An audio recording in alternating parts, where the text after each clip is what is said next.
right, you guys, so today is a very exciting day. We are officially closing on our house, which means we will officially be homeowners. So we're super duper excited because this has been a very, very long process. Anybody who's ever purchased a home knows what I'm talking about. We actually started this in February. I think it was like February 17th. Yeah, I think it was like February 17th, and today is May the 4th. So that lets you guys know how long we've been going through this, and it's just been such a process. But we're super excited, right, babe?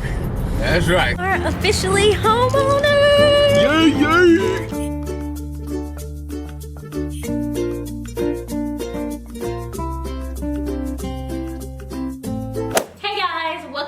My channel. Today's video is going to be another episode of A House to Home, but I'm not going to be giving you a tour in this video. This episode is going to be all about tips for purchasing your first home, because I have gotten so many requests to do this video, and I decided that Colton would be a nice little feature to this video because we obviously went along this process together. So this fun process, yeah, not fun at all, very long and can be stressful process, but that's why we want to give you guys a few tips that we think will definitely help along the way. And do you want to say hi or anything? I mean, some people might not know who you are. You've been a little bit MIA. I have. What's up, guys? Yeah, so and everything in between. So yeah, we're just gonna be giving you guys some tips, and we're also gonna talk about our process, about just the different things that we did when we decided to purchase a home. So we're gonna go ahead and jump into it. So yeah, we're just gonna start off by telling you guys our process. Of course, everybody's process is gonna be a little bit different, but we just kind of want to let y'all know what we went through and how our process went per se. I think when we first started looking at homes, we weren't exactly sure if we were gonna be able to afford a house, because there's so many things online that you see, and it's a little bit scary and intimidating. I remember when we first started looking online that we would see a ton of things about conventional loans, and for a conventional loan you have to put 20% down, and 20% down of, you know, like $300,000, $200,000, heck, even $100,000 is a lot of money. And for the average person trying to save that type of money on top of paying bills and everything else, it just, I don't know, it seems a little bit intimidating. So we never really had in our mind that we were gonna per se buy a house in 2015. It was something that we thought about, but we weren't really exactly sure whether we were gonna be able to do it or not. We knew we wanted to buy a house, we knew what we wanted, so we just, instead of going to the bank and finding like a pre-approval to figure out what we can afford or what can we get, we pretty much looked around until we found the best deal, really. Yeah, so we pretty much just shopped around on places like Realtor and what's that other site? Zillow. We pretty much shopped around on places like that, and what we would do is, so we already had a list of everything that we wanted. Like, we knew we wanted a home that was like 2,500 square feet or more. We wanted a garage. We wanted a shed in the back.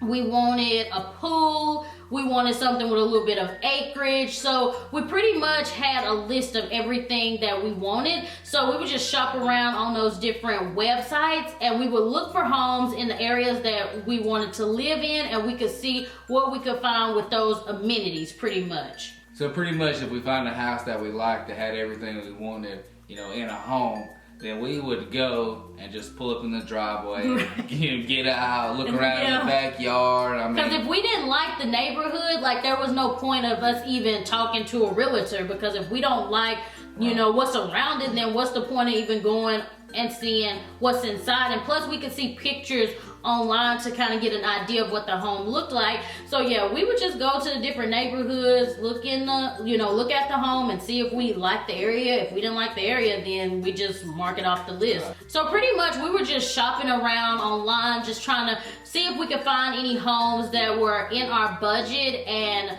you know, just had everything that we wanted. So I remember one day we were online, we were looking before we went to church, and I don't know if it was me or Colton, but we saw a house pop up in the suggestions, and the little thumbnail, it showed a picture of a pool, and I was like, wow, that looks really nice. And I think it was priced in like a price range that we thought that we would be able to afford. Now, really, we didn't know what we could afford because we hadn't went to the banks yet, which a lot of people recommend that you actually go to the bank first and figure out what you can afford and then shop later, because you don't want to be heartbroken if you can't afford that house. Right. So yeah, we just kind of guesstimated what we could afford, and thank God that we were like pretty much, you know, accurate. So yeah, we saw that house and we looked at it, and literally, well, it's this house now, but literally it had everything that we wanted. So we were like, wow. So then I think we called to see if they were doing like an open house, right? Right, yeah. We called and seen if they were doing a open house, and we finally got in touch with the realtor, and she told us that they were gonna have an open house on, what was it, like a Friday, I think? Was it a Friday, or was it? It's usually Sunday. It wasn't Sunday. Yeah, I think it was a Friday. It wasn't like an open house, but it was like pretty much she just had so many appointments that day. Right. Like 5 people coming, 5 couples or something like that. Right. So we called and she said, well, you know, I'm gonna have so many people over today looking at the house if you guys want to come look at it. So we came and looked at it, and literally we just fell in love with it. It had everything that we wanted. So when we were getting ready to leave, you know, we were telling her that we really liked it, and she pretty much told us that we needed to like jump on it because she had so many interested buyers. So we were pretty much on it from then, and I was like, you know, I already claimed it, like this is already our house. She probably thought I was crazy, but you know, I was just claiming that this house was ours like 150%. So when she told us that she had so many interested buyers, then we literally went home and got online and figured out everything that we needed to be pre-approved. So over the weekend, I had looked online to figure out exactly what we needed, and there's so many helpful resources online. Like if you just Google, you will find all the information you need. So I gathered all of our documents, took them to the bank, and probably within an hour, we had our pre-approval, and we went and made an offer on the house, and they accepted the offer all in the same day. Like, it was a little bit overwhelming because I wasn't expecting everything to happen so quickly, because then again, this was coming from people who didn't have a clue. Yeah, we didn't really have a clue about purchasing a home, and we couldn't really ask our parents or grandparents because buying a house back then was night and day different. Yeah, totally different. Yeah, so the process nowadays is like totally different compared to what it was back then. It was way easier to get a house. Like you didn't have to show so many documentations and things like that. So we didn't really have a clue. So once we noticed how quickly everything was going, we pretty much we were just overwhelmed. So I think they took the offer, and then after they took the offer, we went back to the bank, and they were telling us we would close in like March, I think, because that was February. They gave us a month to close. Yeah, pretty much. Because the first, like the pre-approval, the first little steps happened so fast. It was like boom, boom, boom. Well, what we didn't know is there's nothing to like getting a pre-approval or anything. It's after you put in the offers where all the stuff comes in to catch you. Right, like the pre-approval process for us was really, really simple. And also, you guys, you want to make sure that you're getting pre-approved versus being pre-qualified, because being pre-approved lets you know for sure what you can afford, and being pre-qualified is pretty much like a guesstimation. It's a guesstimation of what you can afford. So yeah, you want to make sure that you're being pre-approved versus pre-qualified.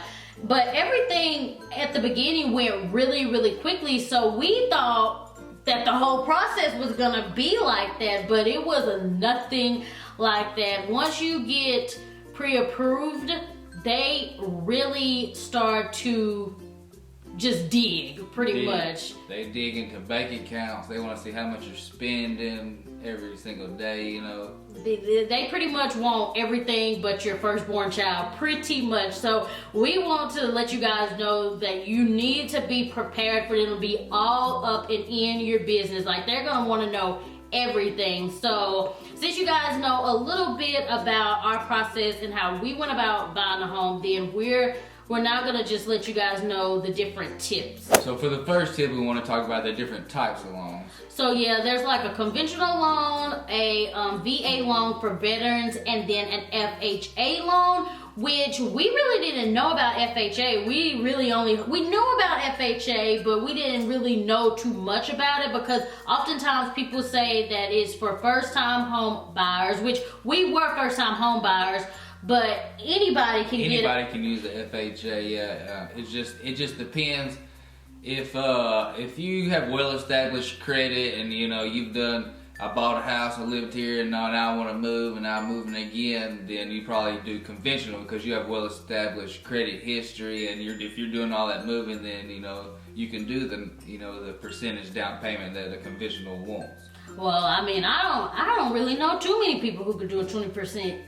I mean, 20%, that's a lot of money when you're trying to, pay all of your normal bills and just, I don't know, like conventional is just... It's almost ridiculous, especially if you're out west or up north where y'all pay ridiculous amounts for houses. It don't even make no sense. Right, like when they're paying like, $600,000 and $700,000 for a home, could you imagine? Right, yeah. $600,000 for a 1,500 square foot home, it's crazy. I ain't never seen nothing like it. So yeah, that's definitely the benefits of living down south. But yeah, there's different types of loans. So don't think that you can't get an FHA loan if you're not a first-time home buyer or anything like that. And once you go to the bank, they'll let you know exactly which loan is gonna work for you. And with FHA, you only have to put down like 10%, 8 to 10%. If that, what on FHA? Or no, it's lower than that, ain't it? For us, when we did ours, on our FHA loan, we only paid 3.5% down.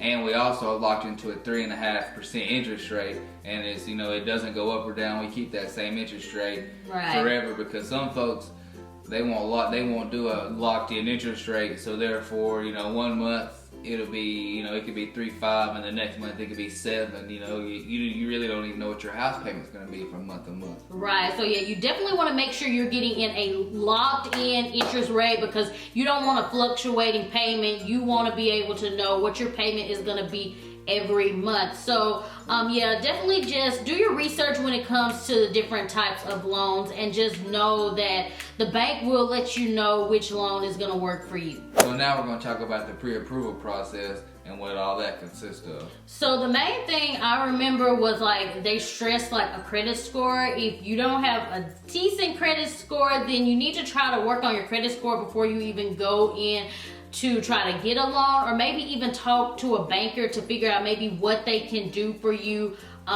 if you don't have a credit score that's high enough. I think for an FHA loan, you have to have a credit score of...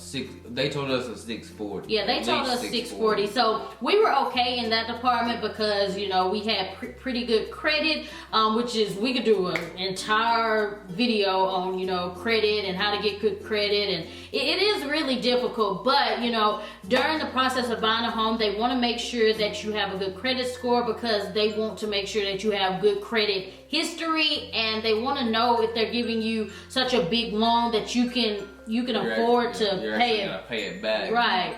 And not even afford, but that you're going to pay it back because you have, good credit history with other lenders. So that's definitely one thing that they are going to look into. So make sure that your credit score is, of par. If not, then you might want to work on that first. So another thing is employment verification. So if you have like an actual 9 to 5, then you want to make sure that you're able to have documentation for all of that. Paycheck stubs. I think they even call and make sure. They'll call and verify. That's what they did to me. Yeah, because at the time, Colton was still working like a normal 9 to 5. So they call and they make sure that you've been working there. And I think you have to have steady employment for 2 years. You have to have a job every day for 2 years at least. Right. So I don't know if it has to be under the same employer or not, but I do know that you have to have consistent, employment history for at least 2 years. So that's another thing that you really want to consider before, trying to buy a house. So also, if you're not employed by an actual employer, say you're self-employed, you want to make sure that you have 2 consecutive years of tax forms, because they want to make sure if you're self-employed that you're filing taxes and the money that you're making is actually legit and like you have a legit source of income. So if you are self-employed, then you want to make sure that you have all the documentation to back that up, because they are going to be harder on somebody who's self-employed versus somebody who has an actual employer. And believe me, we know by personal experience, because I'm self-employed, so they made sure that every nickel I made was completely legit. So if you're self-employed, that's definitely one thing that you want to be aware of. You have to have those tax documentations and everything to back up your self-employment. And they're also gonna want bank statements. I think they want bank statements for like 2 or 3 months, because they pretty much want proof of assets. They want to make sure that you can afford to pay your down payment, any closing costs. Normally you don't have to pay closing costs because the seller normally pays it, but just in case, they want to make sure that you can afford to pay it. And you cannot have like any gifts or anything like that. Like, I don't really know if you can't have gifts per se, or if like somebody has to sign and let you know that they gifted you that money. Like what they was telling us was, if a family member or anybody from the outside wanted to come help us and they gave us a lump sum of money, they got to know who that person is. And then they have to have access to their bank accounts and how they make their money, because they don't want any funny business, pretty much. Yeah, like you have to have legal money. You have to have a paper trail of every cent. Dollar, yeah, you have to penny, have a paper penny. trail to be able to prove that you legitimately made that money. Like it's not illegal money.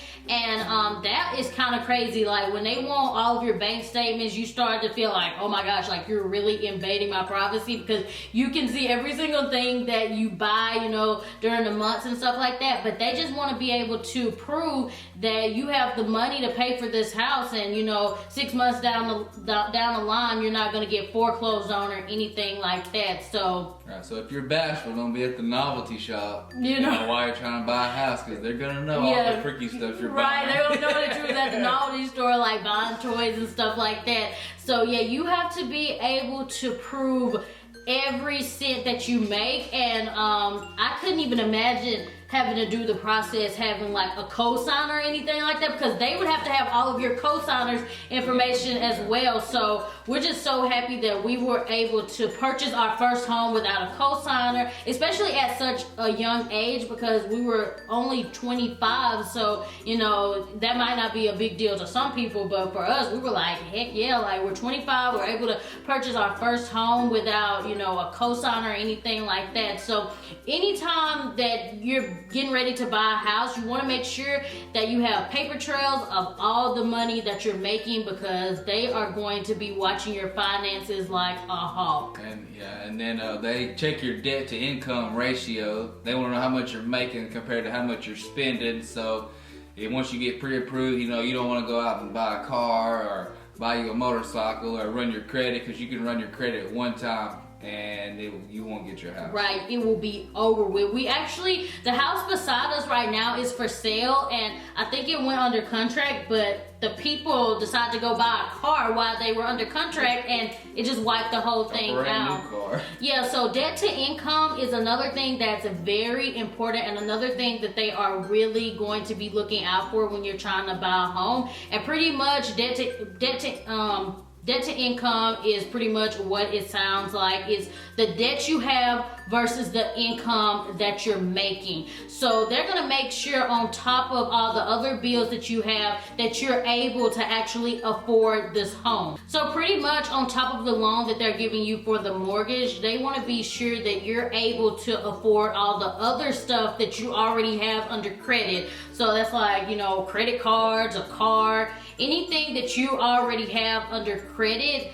They're pretty much just looking at your debt versus what you have on your income. So you want to make sure that you don't have too much debt when you're trying to buy a home. I know personally, before we even went to the bank, we paid off like a credit card that had a high balance, and they even made us cancel one of our credit cards because they said it would make us like a high risk. And we had to pay our taxes because our taxes would have affected our debt to income. Right, because being self-employed, I normally like to set up like payment plan to pay off my taxes, but they would not let me do that. Like I had to pay off my taxes in a lump sum, which was one reason why we were delayed during the process, because they had to have tax transcripts, which, y'all, that is so ridiculous. If you're trying to buy a home during tax season and you need tax transcripts, then it is going to be...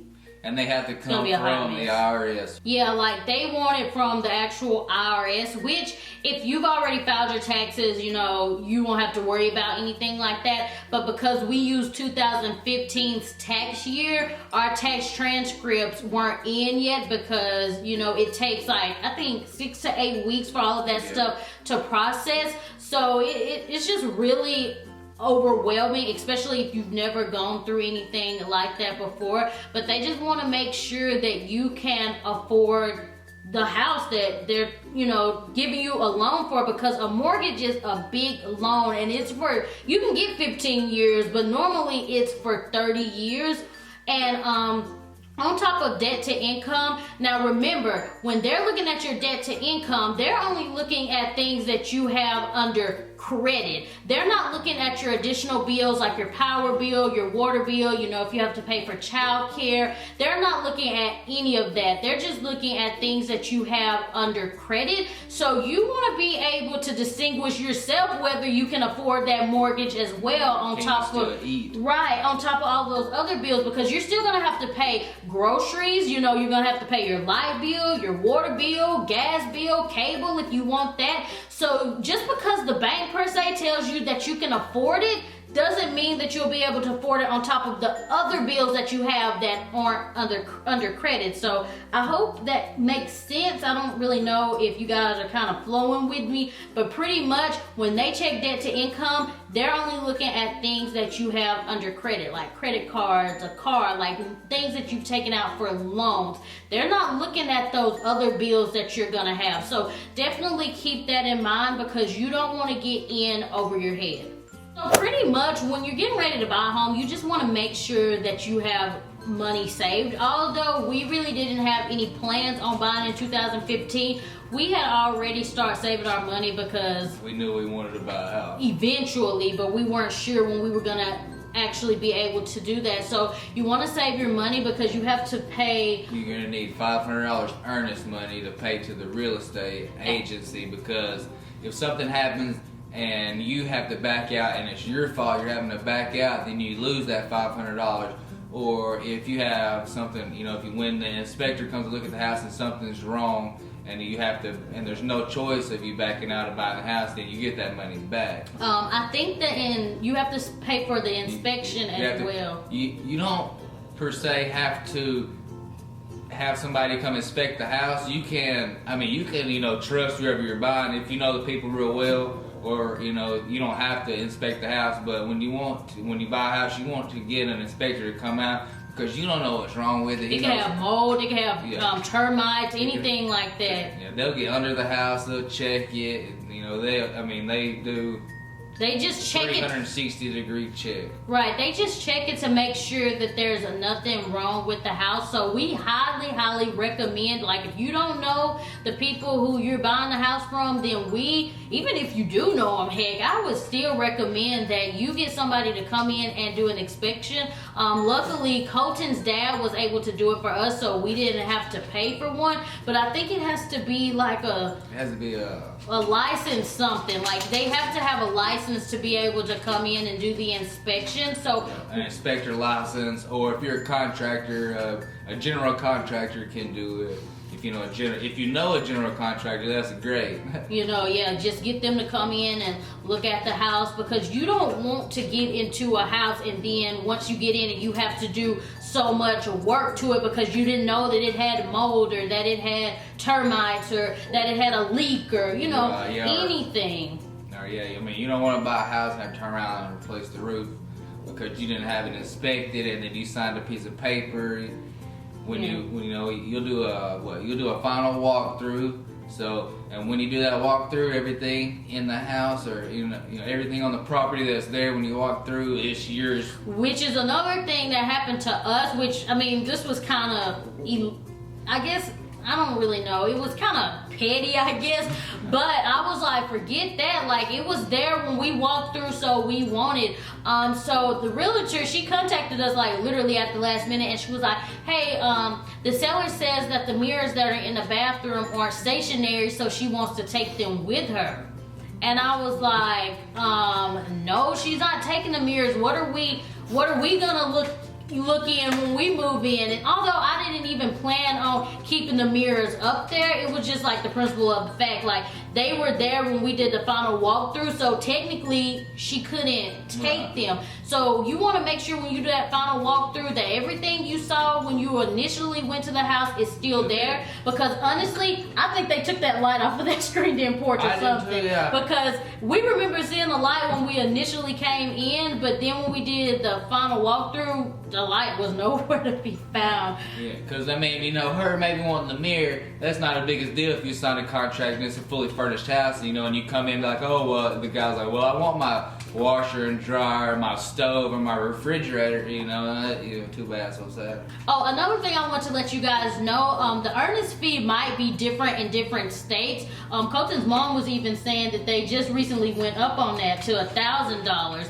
So it might be different now, so they might be charging a little bit more, but you just want to make sure that you have money saved, because you want to be able to pay for these things when they're like, oh, you're gonna need $500 here, or you're gonna need this there. You'll have an appraisal fee. The bank will send out an appraiser, because they're only gonna, because this isn't 20 years ago, they're only gonna loan you out the money for what it's worth. They're not giving you no extra you don't get to play with. Oh, I can use this money and put it in the house, or I can pocket it. They're only gonna appraise you if it appraises more. They don't even tell you it appraises more. You get that exact, and that's like our appraisal fee was $150, but we didn't have to pay. Yeah, luckily we didn't have to pay the bank our appraisal fee. The bank paid it for us. Our process was very long. We did get our closing date pushed back twice. So if you're going through this process and you get your closing date pushed back, don't worry about it. Like, it's normal. Yeah, it's normal. It happens to everybody, because just during the process, it's a lot of things that the bank just cannot take care of in such a short period of time, especially when they're working with other people as well. It's just a lot of different things. So don't get discouraged if your date gets pushed back or anything like that. But mainly, you just want to make sure that you have the money, because there's going to be, a lot of things to pay for. And another rule of thumb that we were told by the bank was that you can afford 3 times what you make in a year. So say for instance you make $100,000 in a year, then normally you can afford a house that's at least $300,000.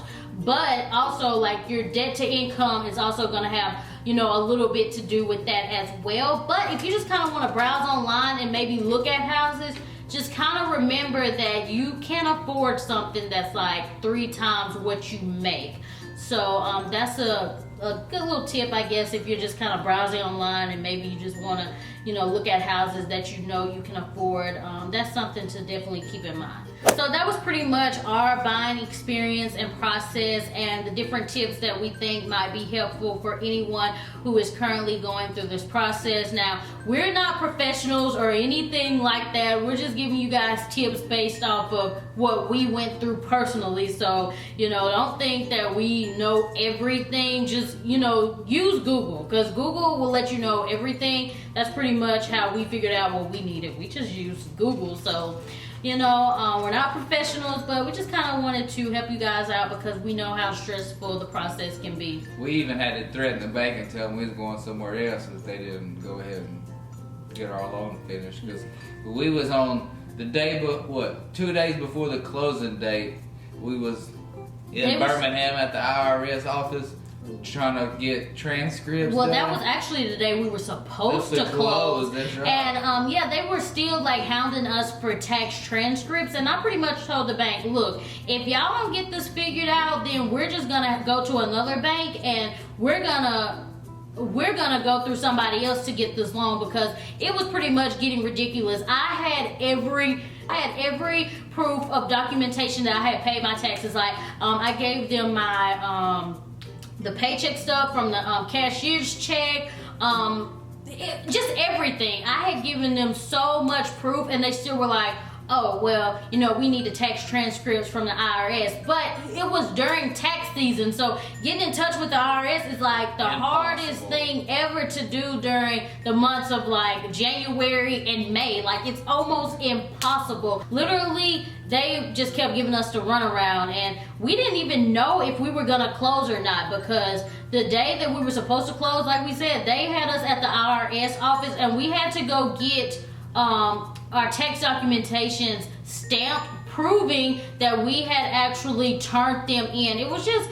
such a process, but during it all, don't get discouraged. Just pray about it and just keep going. You know, I shed a few tears during the process. Coach had to just calm me down. I think we was in a 30-hour fast. Yeah, so definitely just don't get discouraged, and those are our tips, and we hope that they were helpful for anybody who's going It's a green to buy a house, sir. Madea style. So yeah, we just Green to buy a home. Honey.